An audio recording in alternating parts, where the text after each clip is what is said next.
My name is Chance Williamson. I live in Dallas, Texas, and I'm here to answer this question. Why do I think so many people are questioning the traditional ways of doing church? And for me, it would have to be that I don't think that we're very real in the sense that we do this thing. I was a children's pastor for 6 years, and I worked on staff at a church, and it got to a point where I felt like I was living a lie. I felt like I couldn't be real with who I was. I couldn't do certain things because I felt that I would lose my job and that people would look down on me, and it felt like I was on a pedestal.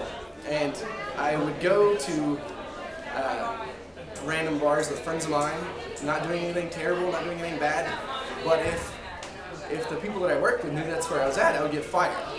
And when I was at these places, the people there, they'd find out I was a pastor inevitably, and it was always a terrible question, so they'd say, hey, what would you do? What do you do? And so I would tell them what I did, and they'd be like, really?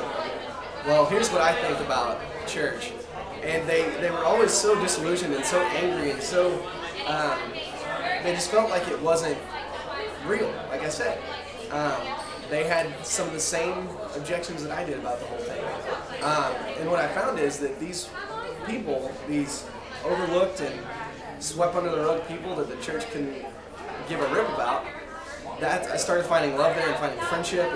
And so I started talking to people in the church about it, and they weren't on board. They couldn't get over just the traditional way of doing it. It's on Sundays, we go to church, we dress up, we have our quiet time, we do everything right in their eyes, but as far as these people, they're lost and going to hell, and if they don't accept that, then that's their bad, not ours. And there was a disconnect from the Jesus I was reading in the scriptures and to the way I was trying to live it out on staff at this church, and I couldn't do it anymore. And so I said, forget it. I'm going to go on. I'm going to live my life as best as I think Jesus would want me to. And it's been beautiful. It's been great. And so, long and short, that's why I think the traditional religion isn't going to cut it.